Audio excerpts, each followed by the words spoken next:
Order मिलती है, ना इजराइल से हमारी कोई डायरेक्ट हमारी कोई चापकलिश है, ना कोई क्लैश है। हमारा मसला तो ये है कि भाई फलस्तीनियों का OIC का भी एक पहला एजेंडा है। कायदे आजम ने भी यही कहा था कि फलस्तीनियों के हवाले से इजराइल को किसी साथ वो दोस्ती नहीं करना चाहते थे, लिहाजा हम उसी चीज की तकलीफ कर रहे हैं और हमारा उससे हटकर और सबसे बड़ा अहम पहलू। जय हिंद दोस्तों, मैं महेंद्र शर्मा स्वागत करता हूं वन वर्ल्ड हिंदी में आपका। उम्मीद करता हूं आप खुश और स्वस्थ हैं। दोस्तों आइए दिखाते हैं पाक मीडिया के कुछ लेटेस्ट डिबेट, जिसमें कैसे अब डिस्कशन किया गया है कि इजराइल के बारे में पाकिस्तान की सोच क्या है, क्योंकि इजराइल को पास करना और इजराइल को एक देश के तौर पे सहमति देना आज पाकिस्तान को के लिए कितना बड़ा रोड़ा अटक सकता है, क्योंकि इमरान खान ने सिर्फ और सिर्फ नई हुकूमत पे एक और ब्लेम डाल दिया कि ये इजराइल को पास करेंगे और कहीं न कहीं एक देश के तौर पे सहमति देंगे और कहीं न कहीं अमेरिका की चाटुकारिता के लिए पैसे लेने के लिए इन्होंने ये खेल और ये मीडिया में माहौल बनाना शुरू कर दिया है। क्योंकि फिलिस्तीन और कश्मीरियों का नाम ले ये पाकिस्तानी कैसे बौखलाए हुए हैं। तो देखिए ये डिबेट और कमेंट में अपनी प्रतिक्रिया जरूर दें। लास्ट में आपसे रिक्वेस्ट करूंगा, चैनल पर नए है तो चैनल को सबसे पहले सब्सक्राइब करें, लाइक शेयर कमेंट जरूर करें। दोस्तों जय हिंद, वंदे मातरम, भारत माता की जय। दोस्तों फिर से इस्राइल के हवाले से बाज़गश्त सुनाई दे रही है।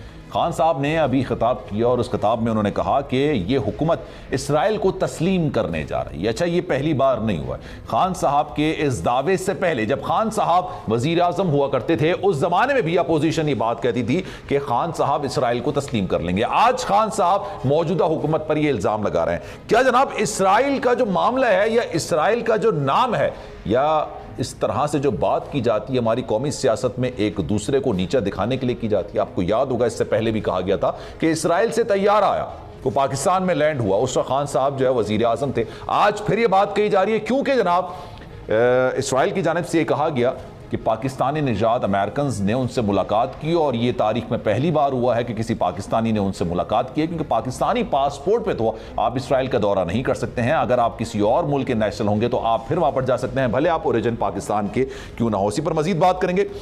साबिक सफ़ीर है डॉक्टर जमील अहमद साहब इस वक्त में ज्वाइन कर रहे हैं। Sir thank you so much for your time. Jamil sahab ये बताइएगा, ये इस्राइल की बाज़गश्त एक बार फिर सुनाई दे रही है। अगर किसी ने मुलाकात की होगी और वो पाकिस्तान ओरिजिन जरूर होगा लेकिन वो नेशनल अमेरिकन होगा, तो क्या उसको इस जुमरे में लिया जाएगा कि पाकिस्तानियों ने मुलाकात की है? जी बिल्कुल नहीं, क्योंकि अगर कोई अमेरिकन नेशनल है। लेकिन उससे पहले मैं ये बता दूं कि अगर हमारे मुल्क में दो चीजों से अगर इज्तनाब किया जाए, खास तौर पर सियासत में, अगर फॉरेन पॉलिसी के मामलात और खासतौर पर हसास मामलात जो हैं उसमें अगर सियासतदानों को एक ब्रीफिंग दे दी जाए और साथ साथ मईशत के मामले में अगर थोड़ी यकसुई हो जाए तो काफी हमारे मुकद्दर कोई बेहतर होना शुरू हो सकते हैं। चले मैं अब आ जाता हूँ आपके सवाल के जवाब में कि अगर वो पाकिस्तानी निजात अमेरिकन हैं तो उन पर अमेरिका का कानून अप्लाई होता है। अगर उनके पास नाइकॉप है पाकिस्तान का तो हाँ, पाकिस्तान का भी किसी हद तक उनके ऊपर एक ऑब्लिगेशन उनकी है पाकिस्तान पर। तो ये तो रही एक बात। रहा सवाल ये कि किस प्लेटफॉर्म से गए हैं, वो बहुत ज्यादा जरूरी है।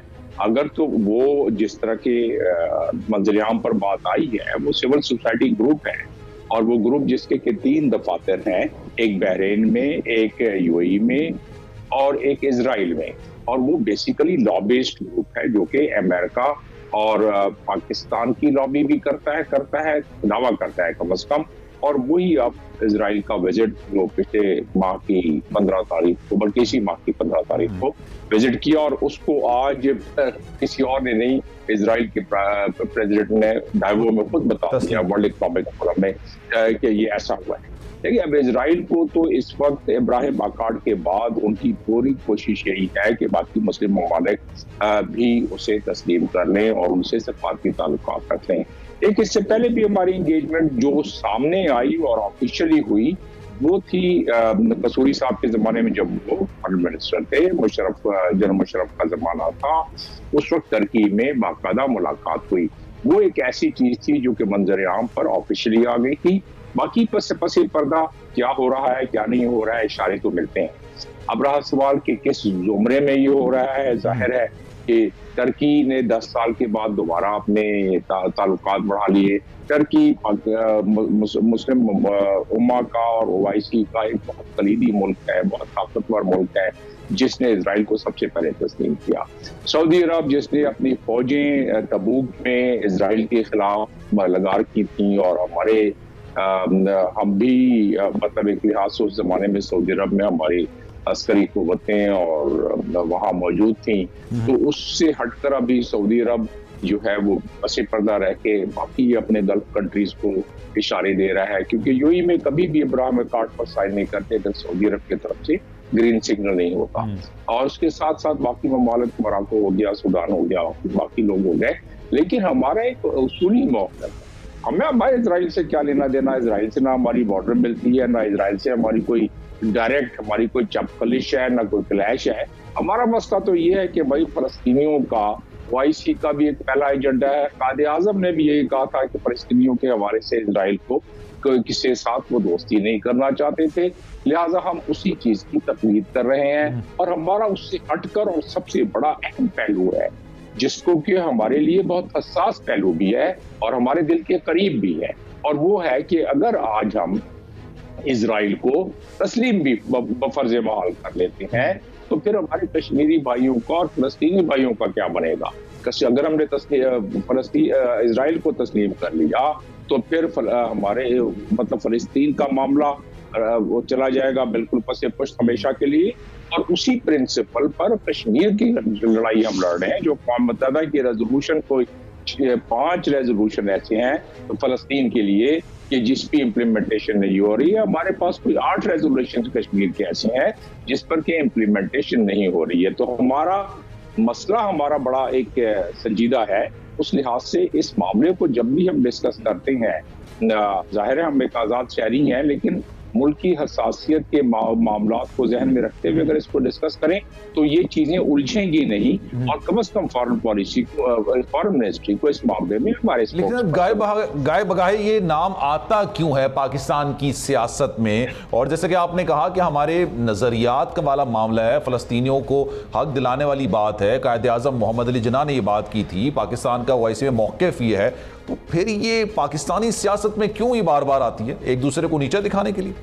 देखिए, एक दूसरे को नीचा, आपने बिल्कुल इशारा सही समझ किया, अपने पॉइंट स्कोरिंग के लिए। मैं ये नहीं कहूँगा एक दूसरे को नीचा भी दिखाना, लेकिन पॉइंट स्कोरिंग के लिए ज्यादा ये बात की जाती है। हमारी सियासत में तो फॉरेन पॉलिसी को फार्म पाके बहुत ज्यादा रगेता जाता है।